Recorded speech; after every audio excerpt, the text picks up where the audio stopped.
Greetings, wise ones.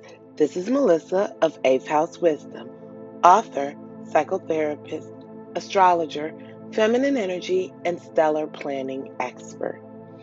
I am back with the video for the first quarter moon in Taurus for 2023, as well as talking about the new energy signature that Venus, in its exaltation, in the sign of Pisces, brings.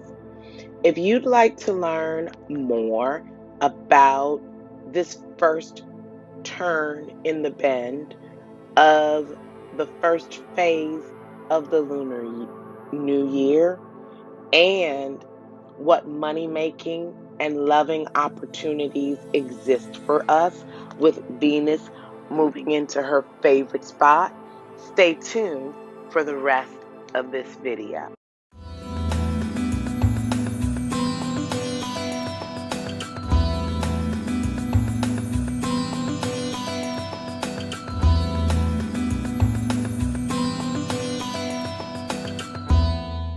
Welcome to a new age. As I'm recording this video, we are in a unique space in our Astro Weather.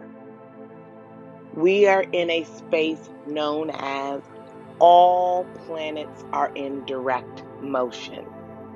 We don't have a single lick of retrogradity in the sky.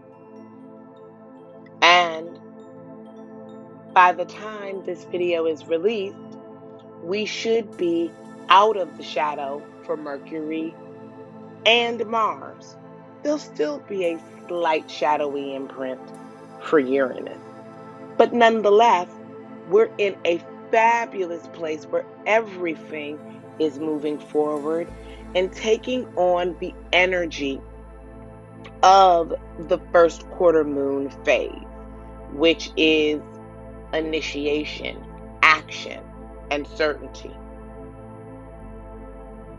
This weekend, Venus plays very heavy in our astro weather because Taurus is the second sign of the zodiac, which rules money and personal possessions, and its ruler is Venus. Additionally, the planet Venus has moved out of Aquarius, the rebel and innovator, and into dreamy, imaginative, rose-colored glasses, Pisces. This is a very interesting way for us to start the Lunar New Year and the February Lunar Cycle. This first full week with the sun in Aquarius is giving us a lot of vibrance and some thrills, definitely, because we are in the yang phase, or masculine and action-oriented phase or portion of the lunar cycle. The first 2 weeks of the lunar cycle, from new moon to full moon, focus on initiating, coming up with ideas, taking action, and growing with an idea or a sentiment as the light grows from the darkness of the new moon and reaches its peak 2 weeks later at the full moon. The first quarter moon is a major checkpoint in the lunar cycle because it is the place where we are at 50% illumination.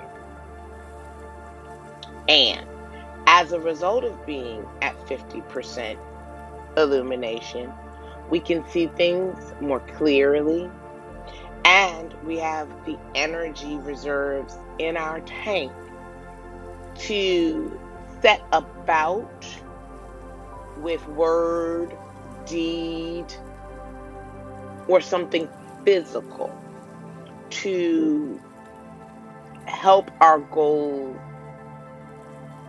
be achieved. As I was talking about lovely Venus entering into Pisces, that happened at about 9:30 in the evening on January 26th. And that placement will be there until February 20th. So we'll have a good, mushy, rose-colored Valentine's Day holiday. Actually, Venus will be in Pisces literally up until the sun moves into Pisces in the zodiac. And then she'll be zipping off to her next sign. But she'll be joining up with Neptune in Pisces, which will really fuel our sense of dreams and imagination, a feeling of love. And this is going to directly impact our attraction factor, how we make money, and our sense of aesthetics and what we find beautiful in the world. Additionally, this weekend of the 27th through the 29th and 30th brings some other astro weather. We have the sun, which rules the ego, creating a harmonious trine with Mars, which is our planet of drive and energy in Gemini. So the sun in Aquarius and Mars in Gemini, which means we will have two air signs in play, giving us a more innovative and rebellious feel within our ego mind, and a sense of duality and light feet due to Mars in Gemini's presence kind of mimicking Mercury, or the fleet-footed quicksilver that energy and God is. Greek God. We'll also be experiencing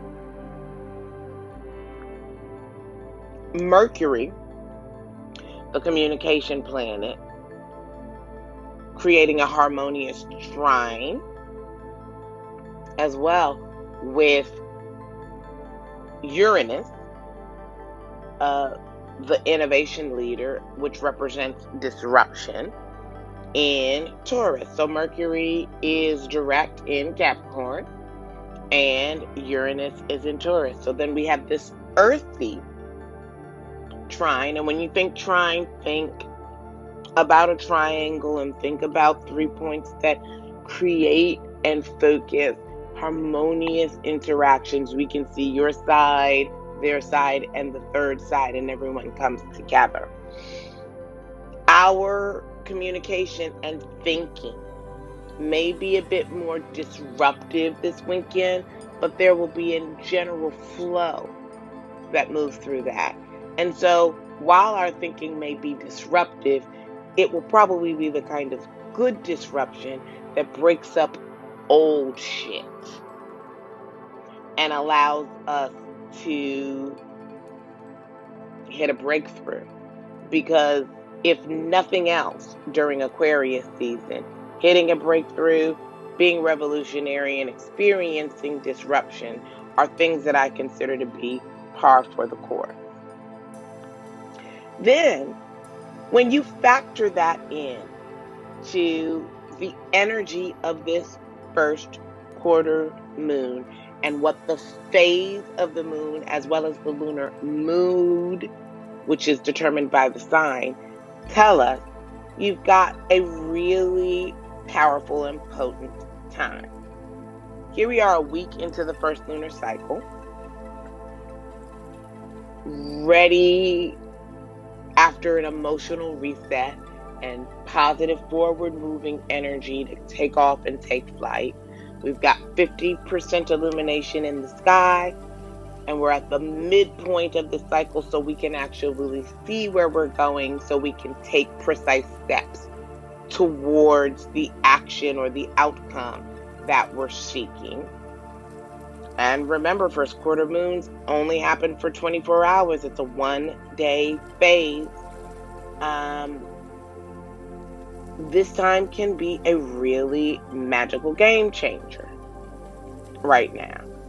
It's also a really great fixed point in each lunar cycle to check in from a stellar planning perspective and look at what happened in the week preceding and look at what you have in the week that follows and attempt to make adjustments to your thought-driven plans based on how you feel, because we are talking about using lunar timing, which impacts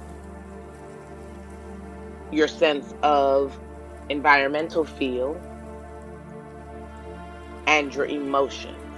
So that's where we want to apply this information, noting that we're in this yang or masculine action-oriented phase of the month, and that the best metaphor to think about is that from the new moon to the full moon, we're planting a seed, fertilizing it, and doing anything that we need to do to tend to this ground, covering it with hay if we don't want our seeds to get plucked, fertilizing anything that we need to do up until we know that this seed should generally be established, and then we walk away and do our regular maintenance, because we don't go outside and stand and watch a seed for 24 hours saying, when will you grow? If you think about this being the first in 2 weeks that we're in this phase, it can help orient you to what you need to do to take advantage of this energy and get serious. Feel into your intentions, especially around Aquarius and 11th house ruled things in your life. Map out action steps now for bringing your intention to life. Just don't intend things and think everything's going to work. I mean, certainly we've got lunar power leading us forward, but now we need to take practical action-oriented steps while the light is growing. And give yourself some mental space to check in, notice how you're thinking, and utilize that information to upgrade and increase your chances overall for success. This first quarter moon in Taurus is probably going to result in us feeling like we've got really firm resolve for our objectives. We're going to feel a significant energy change because things were feeling really slowed down and heavy because we were coming out of the end of the lunar year of 2022, and we had a lot of retrograde motion still going, but all of that's gone now. So we should be feeling dialed in and ready for change. And we're at a time where we're actually able to work with and experience a level of clarity that we probably haven't in times past. You may take a look at yourself this weekend and through to the end of January and not even recognize this version of yourself. We want to recognize the places where we're holding ourselves back because it's comfortable or out of fear of our power or where we would go with it. And we want to take a look at anything that we're accustomed to carrying that's a heavy weight, so we can let it go and get in flow with the rising tide of the moonlight.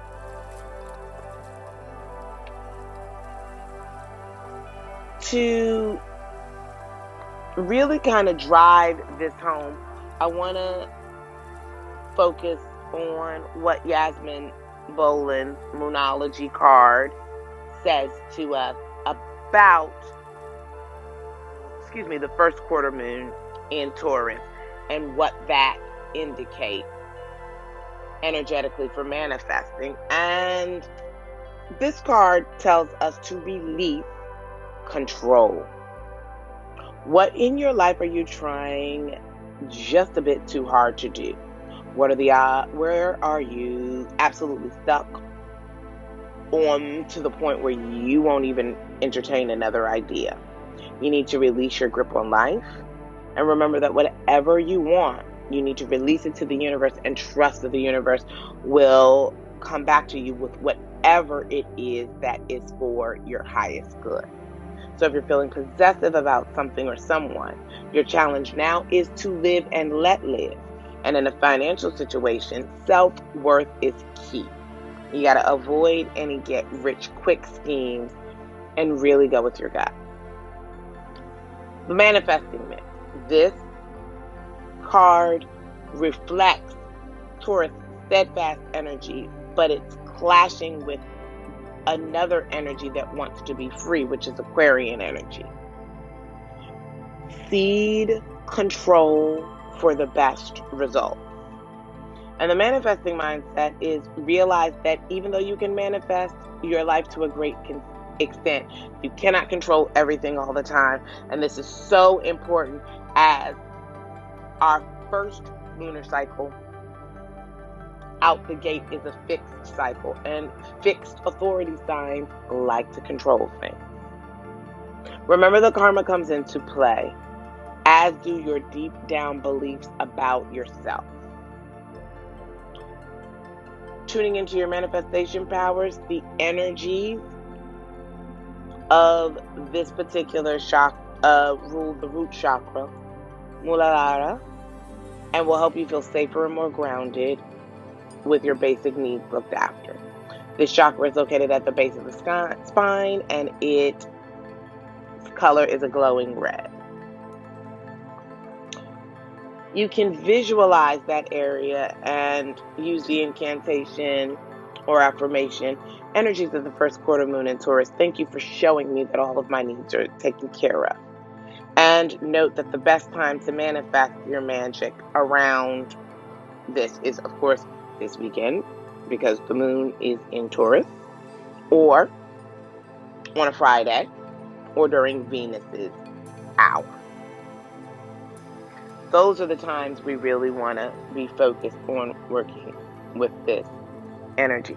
And to piggyback on all of this Venusian influence, I want to talk briefly about Venus in Pisces, because we really have a Venus-dominated time right now.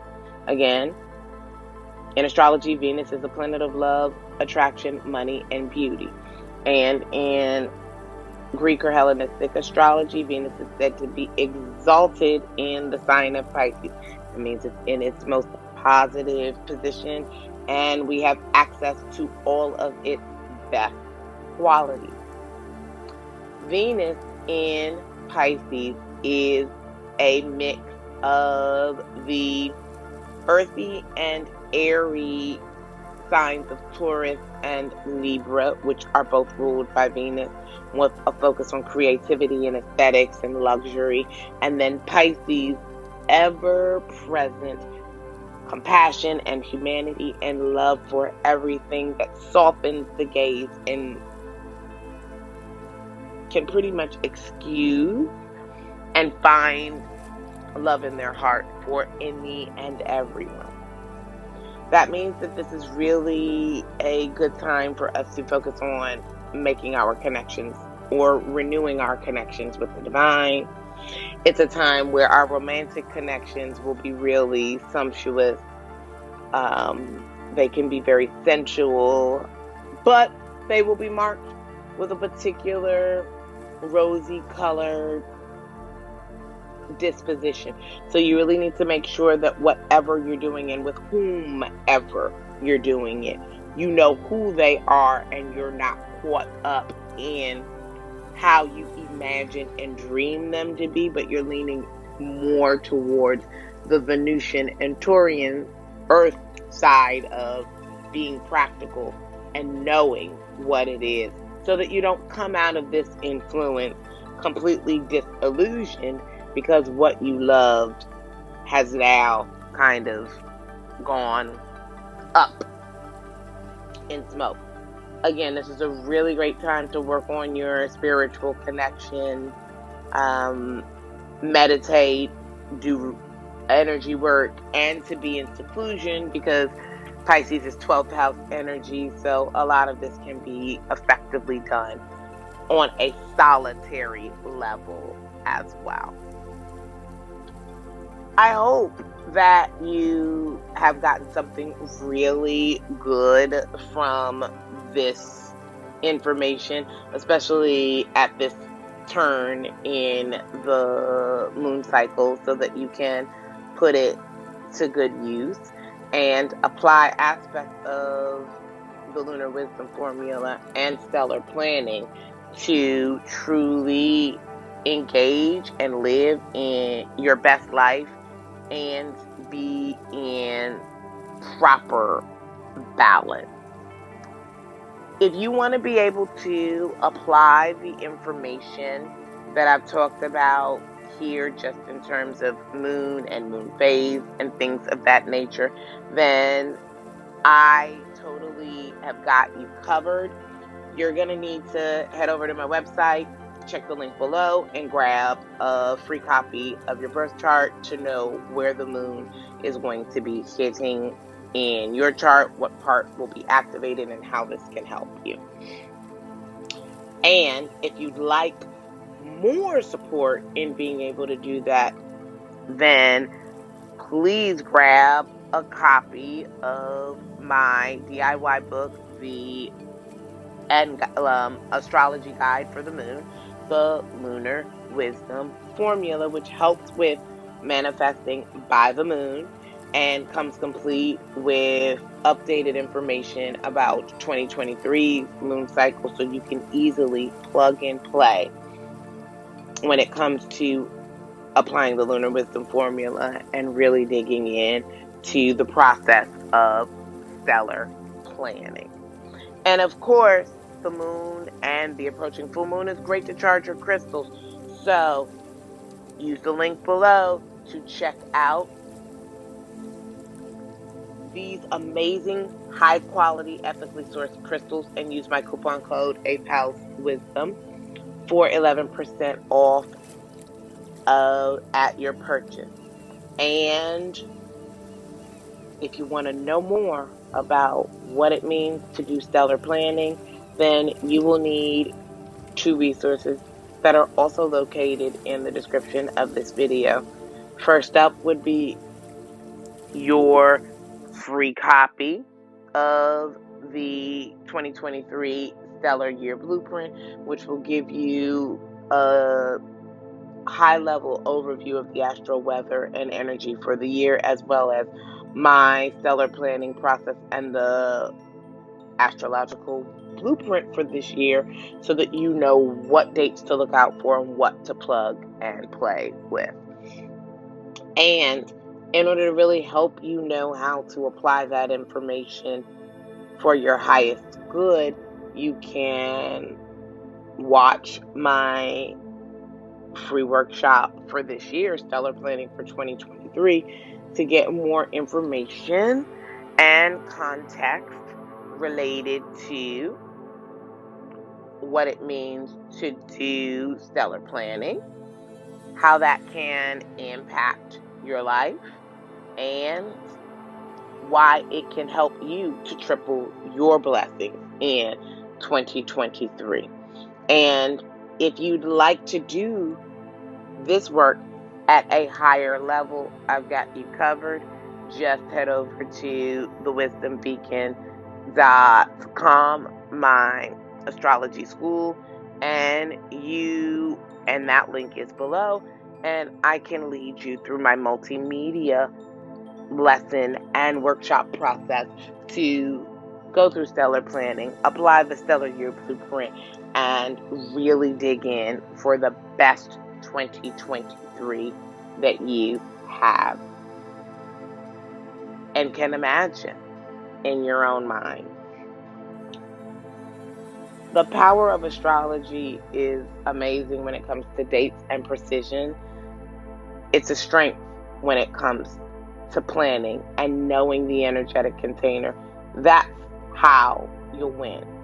And we're getting ready to come up on the season where the big fireworks for Astro Weather happen. So now is a perfect time after our second new year to really make that commitment to yourself and set yourself up for the best possible year yet.